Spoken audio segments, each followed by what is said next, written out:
Bonjour mes bien-aimés frères et sœurs. Que la grâce et la miséricorde de Dieu notre Père et celle de Jésus-Christ, notre merveilleux Seigneur, soient sur vous. Mes bien-aimés, dernièrement, une sœur en Christ m'a parlé d'une émission sur BBC Africa qu'elle avait regardée sur Internet. Il s'agissait d'un couple chrétien atteint de sida qui luttait pour se faire accepter dans leur société.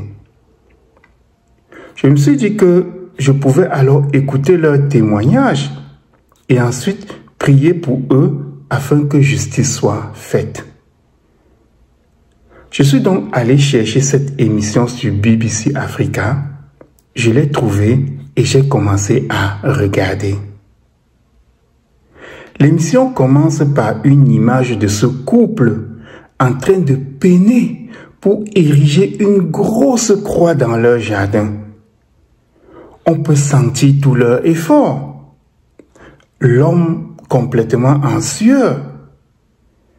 La femme en train de donner tout ce qu'elle a de force.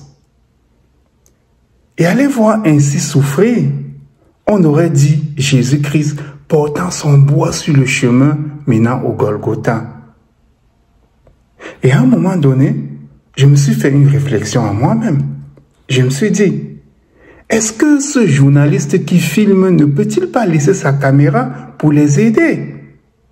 Car cette masse énorme menaçait de tomber sur eux pour les écraser. Une fois cette croix érigée, l'homme et la femme se mirent à prier devant elle. La femme surtout était en transe et les mots qui sortaient de sa bouche étaient touchants. L'homme priait aussi et allait voir, on pouvait avoir de l'empathie pour eux. Mais l'esprit en moi me criait autre chose. Et maintenant que j'écris ce prêche, voici ce qui me vient en tête. Ne vois-tu pas ce qu'ils font dans les villes de Juda et dans les rues de Jérusalem?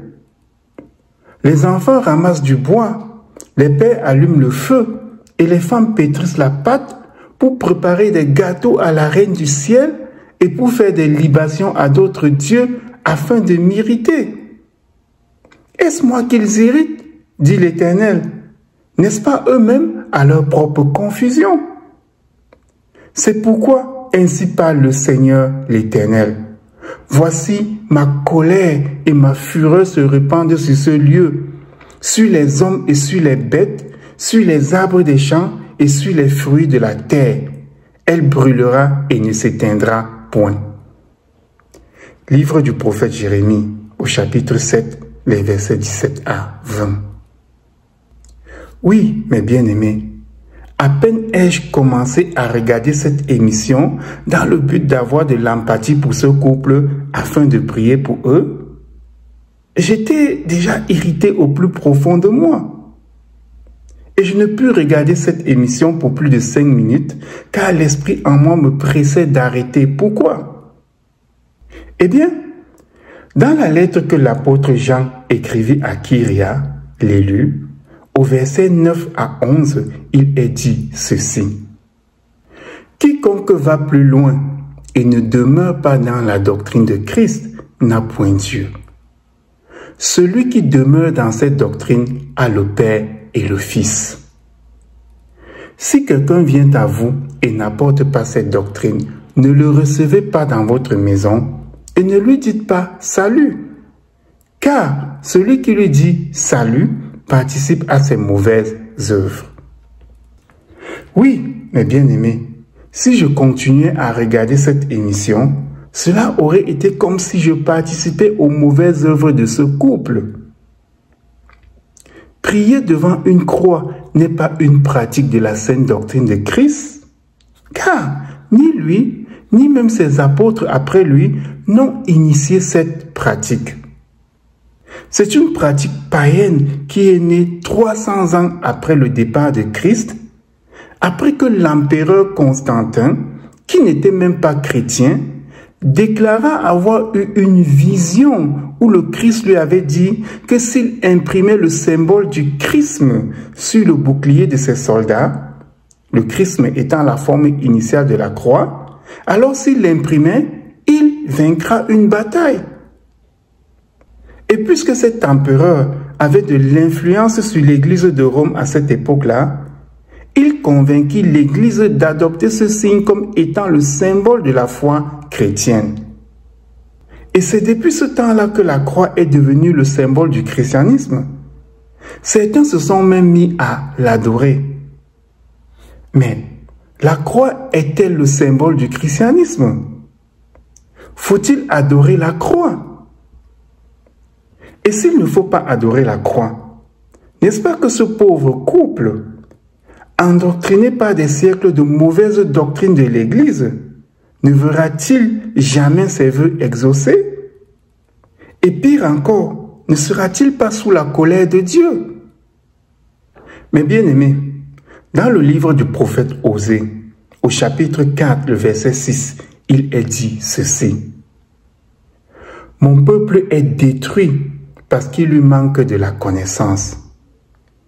Puisque tu as rejeté la connaissance, je te rejetterai et tu seras dépouillé de mon sacerdoce.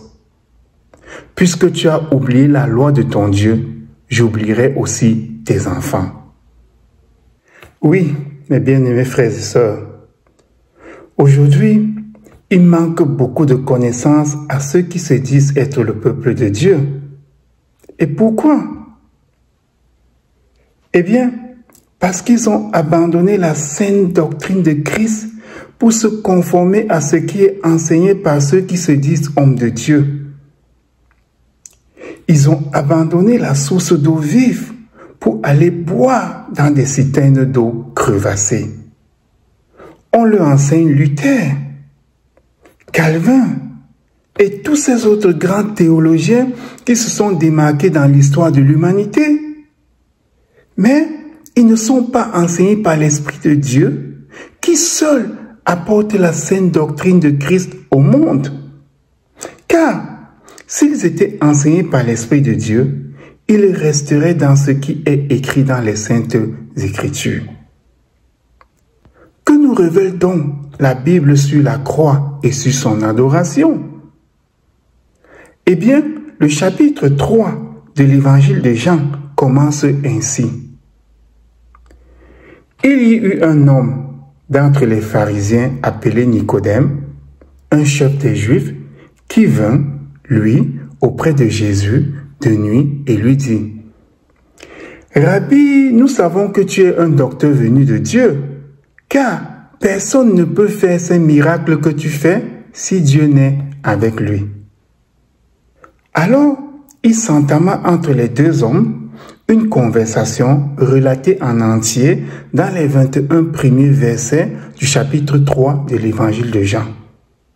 Et Jésus-Christ, à un moment donné de ce dialogue, déclara à son interlocuteur, « Et comme Moïse éleva le serpent dans le désert, il faut de même que le Fils de l'homme soit élevé, afin que quiconque croit en lui ait la vie éternelle. Car Dieu a tant aimé le monde qu'il a donné son Fils unique, afin que quiconque croit en lui ne périsse point, mais qu'il ait la vie éternelle. » Nous voyons ici notre Seigneur en train de parler de sa mise sur le bois, ce que certains appellent croix, et l'associe au serpent d'airain que Moïse éleva dans le désert. Quel est ce serpent d'airain que Moïse avait élevé dans le désert? Eh bien, il faut retourner quelques siècles en arrière pour le savoir, lorsque le prophète et serviteur de Dieu conduisait son peuple vers la terre promise. Voici ce que le livre des Nombres, au chapitre 21, les versets 4 à 9, dit. « Il partit de la montagne de Hor par le chemin de la mer Rouge pour contourner le pays d'Édom. Le peuple s'impatienta en route et parla contre Dieu et contre Moïse. « Pourquoi nous avez-vous fait monter hors d'Égypte pour que nous mourions dans le désert? Car il n'y a point de pain. il n'y a point d'eau, et notre âme est dégoûtée de cette misérable nourriture, la manne. Alors l'Éternel envoya contre le peuple des serpents brûlants. Ils mordirent le peuple, et il mourut beaucoup de gens en Israël. Le peuple vint à Moïse et dit, « Nous avons péché, car nous avons parlé contre l'Éternel et contre toi. Prie l'Éternel afin qu'il éloigne de nous ces serpents. » Et Moïse pria pour le peuple. L'Éternel dit à Moïse, « Fais-toi un serpent brûlant et place-le sur une perche. Quiconque aura été mordu et le regardera conservera la vie. » Moïse fit un serpent d'airain et le plaça sur une perche, et quiconque avait été mordu par un serpent et regardait le serpent d'airain conservait la vie. Ainsi, près de 1500 ans après l'épisode du serpent d'airain, Jésus-Christ déclare que celui-ci préfigurait son propre supplice. Mais bien aimés, qu'est-ce que nous constatons après avoir lu ce passage? Eh bien, nous comprenons qu'à un moment de leur relation avec Dieu, le peuple de l'Éternel pécha contre lui. Ce peuple manqua de foi en Dieu. Et irrité, il envoya contre eux des serpents brûlants. Puis, se voyant exterminé par ces serpents, le peuple cria au Tout-Puissant et celui-ci demanda à Moïse d'élever un serpent d'airain afin que quiconque le regarde fût sauvé. Ce dispositif, le serpent d'airain sur une perche, n'incitait en rien à de l'idolâtrie comme le pensent certaines personnes. Mais il avait deux objectifs. Le premier était de forcer les Israélites à avoir enfin foi à ce que dit leur Dieu, à savoir être sauvés en regardant juste une perche sur laquelle est fixé un serpent d'airain. Puis, le deuxième objectif était de préfigurer la mise sur une perche de notre Seigneur Jésus-Christ, afin que quiconque, en pensant à ce geste, ait foi en Dieu et devient ainsi sauvé de la colère que Dieu réserve aux impies à la fin des temps. Si donc, la perche sur laquelle notre maître devait être élevé, ce que certaines personnes appellent croix, est le dispositif préparé par Dieu pour sauver les chrétiens, elle ne doit être considérée qu'une seule fois, au tout début de notre conversion, pour montrer à l'Éternel que nous avons foi en lui et que nous allons marcher dans ce désert où nous sommes, endurant les souffrances sans nous plaindre, tout en sachant qu'au bout de cette marche, il y a la terre promise, la nouvelle terre et les nouveaux cieux promis par Dieu. D'aucuns vont donc penser, si donc regarder la perche où a été élevé notre Seigneur et Salvateur, alors il faut la garder et la regarder tout le temps.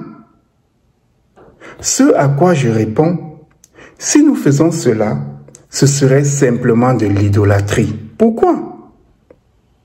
Eh bien, parce que c'est la même chose qu'Israël avait pensé. Comment le savons-nous?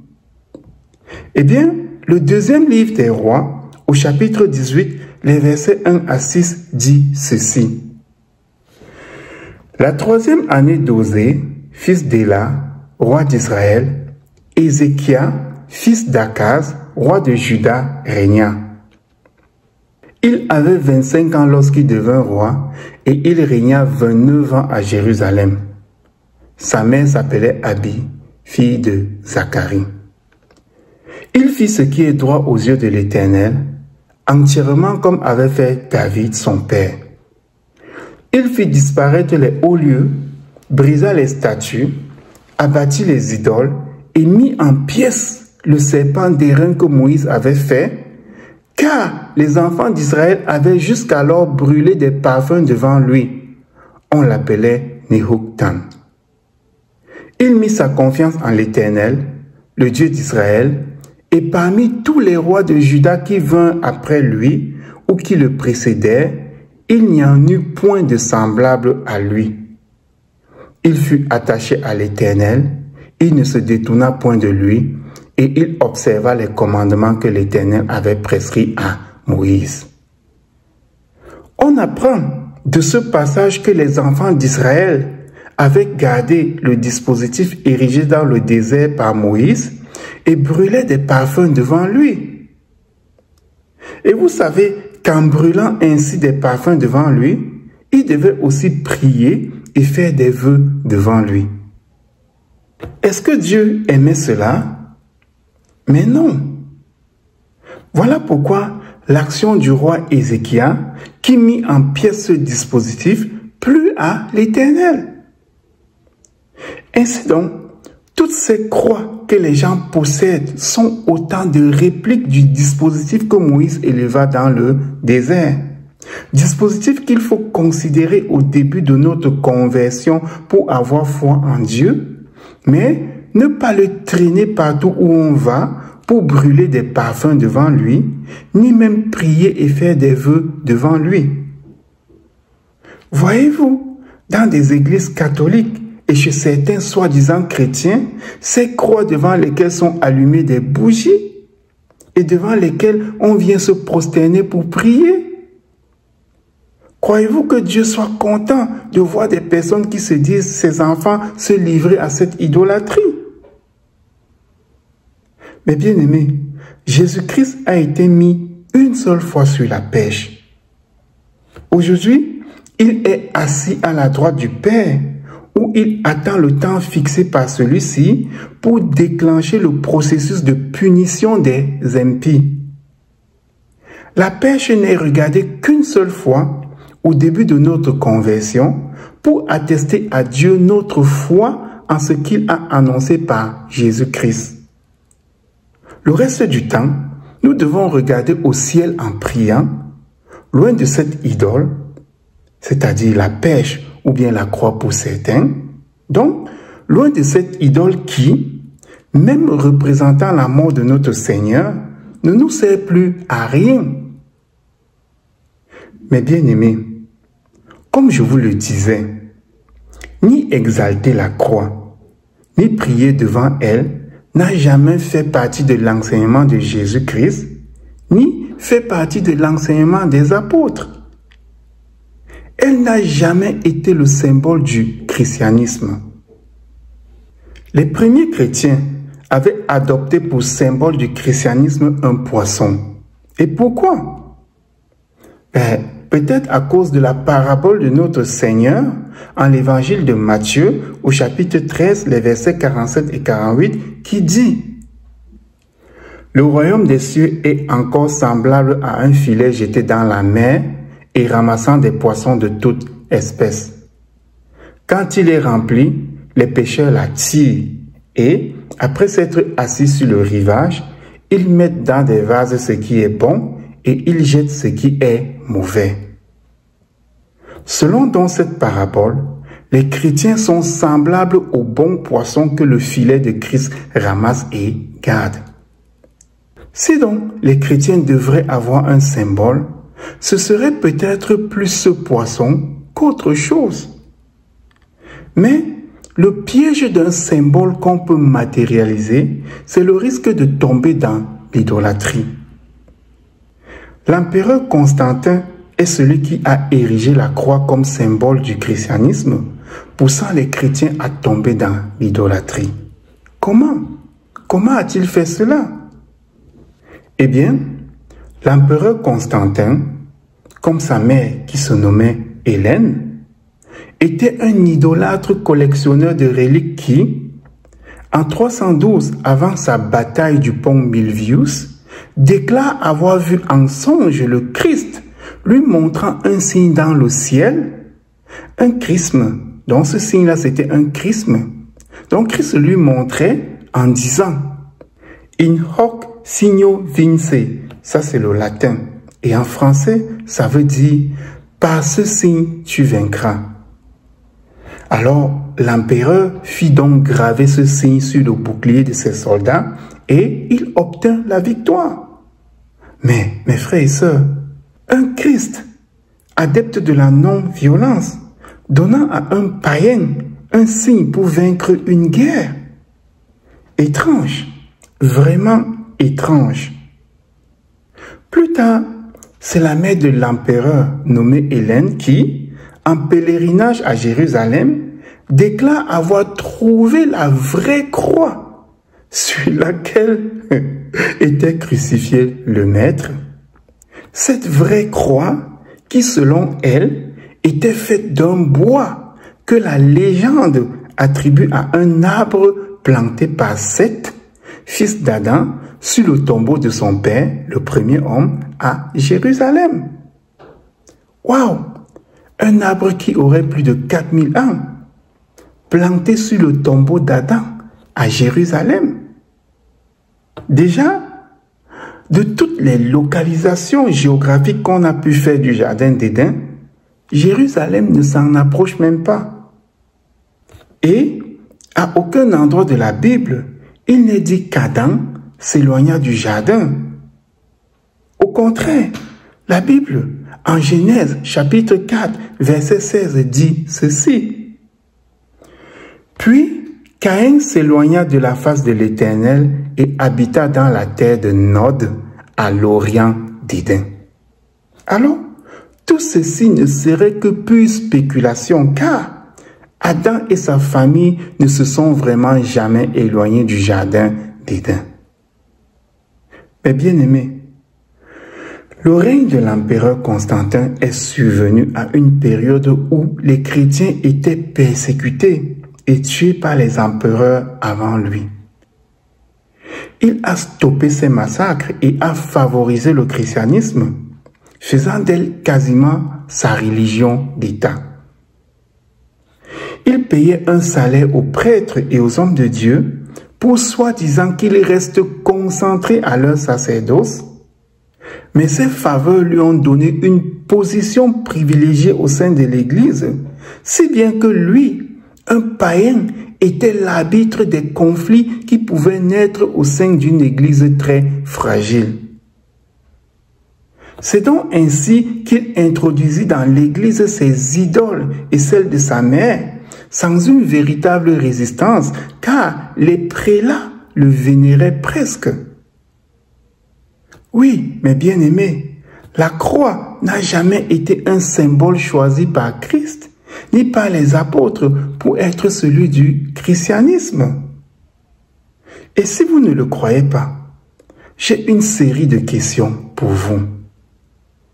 Comment le symbole ayant mené à une victoire sanglante, où beaucoup d'hommes perdirent la vie, peut-il devenir l'emblème d'une foi où la paix est le maître mot? Comment? Une foi non violente où l'on doit aimer tout le monde, même son ennemi. Dans l'Ancien Testament, il est fait mention de plusieurs batailles où Dieu combattit devant les soldats juifs, mais à aucun moment, il ne leur demanda de mettre un signe sur leur bouclier ou bien sur leurs vêtements de combat pour vaincre une bataille. Pourquoi Dieu commencerait-il cette pratique avec Constantin, un païen? Pourquoi? Dites-moi, pourquoi le symbole d'une foi non violente a-t-il servi à protéger des hommes qui ont usé de violence? Je parle des soldats des croisades, bien que prétextant protéger les intérêts des personnes sans défense. Le Christ ne demande-t-il pas de tendre l'autre joue lorsqu'on frappe la première? Et encore, pourquoi le symbole du christianisme serait-il un signe qu'il partage avec des sectes sataniques, à savoir les ordres de la franc-maçonnerie, qu'il partage avec certaines divinités de l'Égypte antique? Je parle de la croix en C. Qu'il partage avec le Ku Klux Klan? Je parle de la croix enflammée. Qu'il partage avec les nazis? Je parle de la croix gammée. Qu'il partage avec des non-croyants tels des artistes immoraux, des gangsters, des prostituées avec leurs gros crucifix autour du cou et des païens en tout genre? Peut-on manger et boire à la table de Christ en même temps qu'à celle de Satan?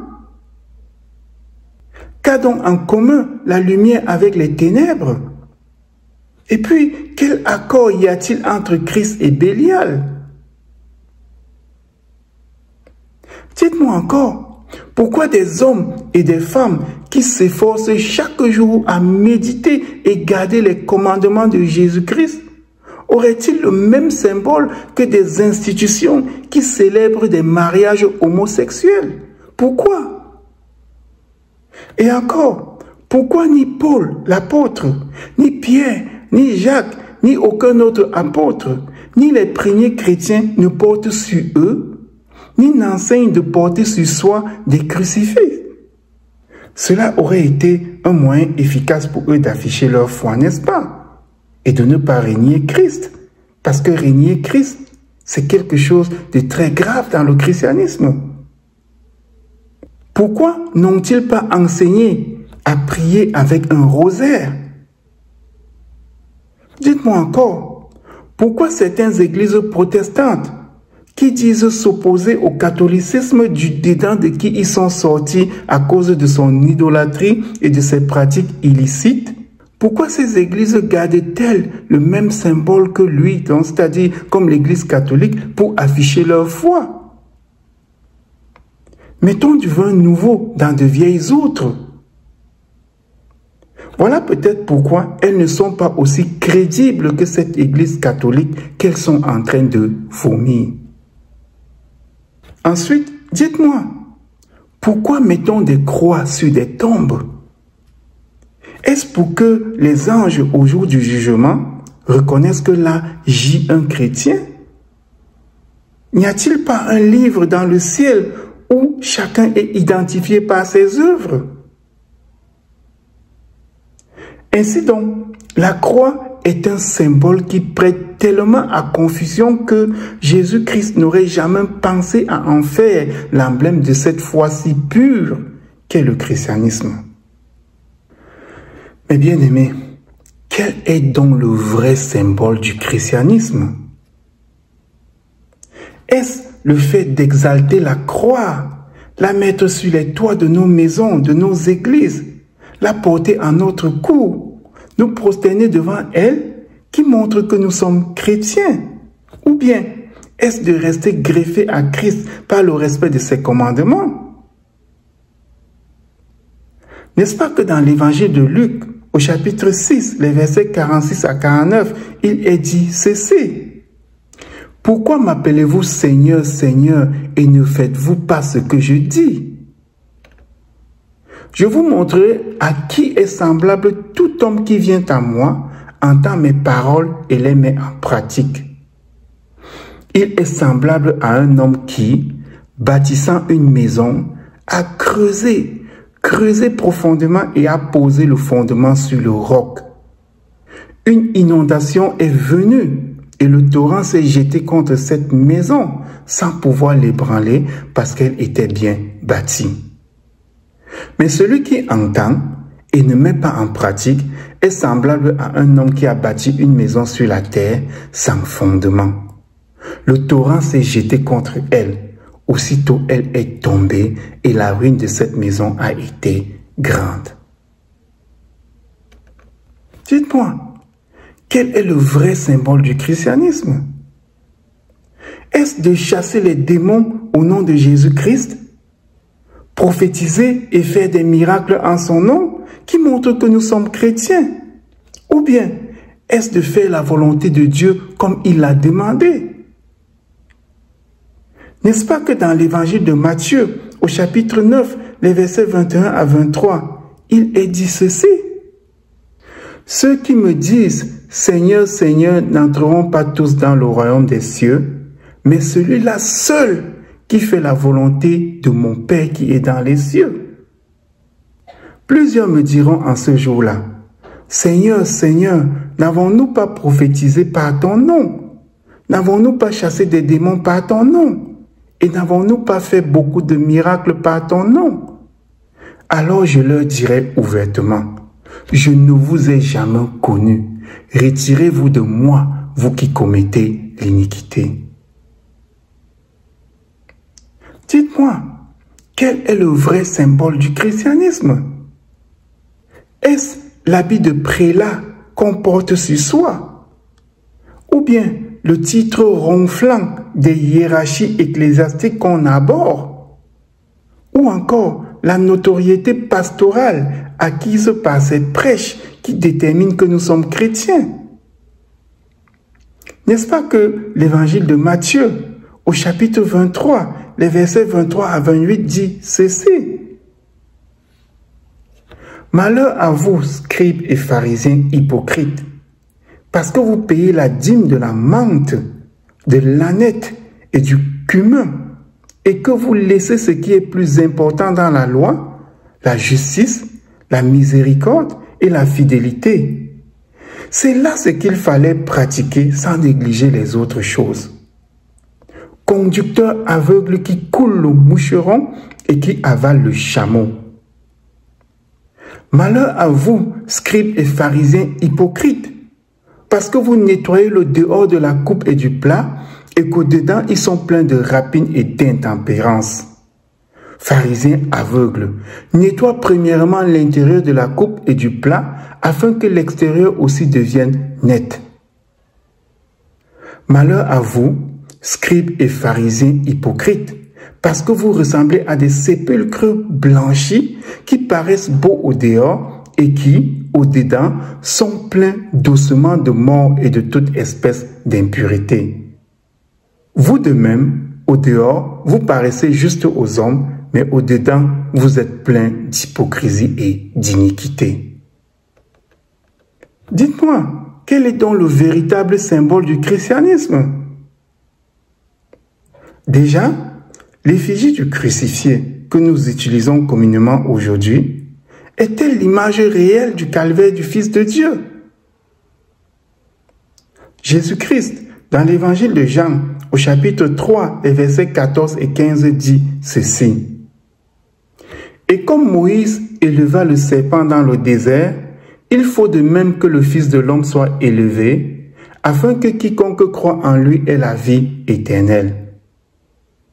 Ici, Jésus-Christ nous dit que l'image du serpent d'airain qui a été élevé dans le désert sera la même que celle qui va représenter son calvaire.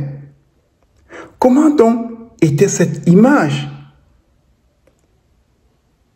Le livre des Nombres, au chapitre 21, le verset 8 dit ceci. L'Éternel dit à Moïse, « Fais-toi un serpent d'airain et place-le sur une perche. Quiconque aura été mordu et le regardera conservera la vie. » C'est clair qu'on parle d'une perche et non d'un assemblage en forme de croix. Le texte manuscrit grec appelle la structure qui a servi pour le calvaire du Christ stauros, ce qui veut dire littéralement poteau. Et si le Christ avait été élevé sur un dispositif différent du symbole qui sert de repère aujourd'hui à de nombreuses personnes lorsqu'ils projettent l'image de leur sauveur supplicié, sont-ils en train d'exalter quelque chose qui n'a rien à voir avec le calvaire de Christ? Quel est le vrai symbole du christianisme, mes bien-aimés frères et sœurs? Eh bien, la conversation entre une femme samaritaine et Jésus-Christ dans l'évangile de Jean au chapitre 4, les versets 20 à 24, se déroule comme suit. Nos pères ont adoré sur cette montagne et vous dites, vous, que le lieu où il faut adorer est à Jérusalem. Femme, lui dit Jésus, crois-moi, l'heure vient où ce ne sera ni sur cette montagne, ni à Jérusalem que vous adorerez le Père. Vous adorez ce que vous ne connaissez pas. Nous adorons ce que nous connaissons, car le salut vient des Juifs. Mais l'heure vient, et elle est déjà venue, où les vrais adorateurs adoreront le Père en esprit et en vérité, car ce sont là les adorateurs que le Père demande. Dieu est esprit et il faut que ceux qui l'adorent, l'adorent en esprit et en vérité. Les croisades ont fait tuer des hommes pour protéger d'autres hommes qui pensaient qu'aller adorer Jésus-Christ au lieu où il a été mis au supplice à Jérusalem leur donnait plus de chances d'accès au paradis. Mais Jésus disait quelques siècles auparavant que l'heure vient et que cette heure était déjà venue où on n'aura plus besoin d'aller dans un lieu, ni besoin d'un accessoire, ni besoin d'une formule préétablie pour adorer Dieu. Juste d'essayer de l'approcher en esprit et en vérité. C'est à y comprendre que certains lisent la parole de Dieu et n'y comprennent rien. Ou Dieu les a-t-il juste aveuglés afin qu'ils n'y voient pas clair? Le Christ, en l'évangile de Jean, au chapitre 13, le verset 35 dit: « À ceci tous connaîtront que vous êtes mes disciples, que vous ayez de l'amour les uns pour les autres. » Comprenez-vous? À ceci tous connaîtront que vous êtes mes disciples, que vous ayez l'amour les uns pour les autres. Voilà donc le véritable symbole du christianisme, l'amour du prochain.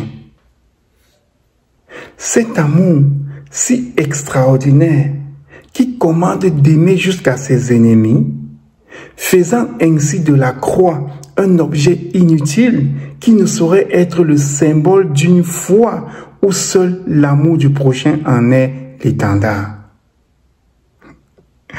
En conclusion donc, mes bien-aimés frères et sœurs, à la question « La croix est-elle le symbole du christianisme ?» je répondrai non, sans hésiter, car elle n'est adoptée nulle part, ni par la sainte doctrine de Christ, ni par la doctrine des apôtres après lui.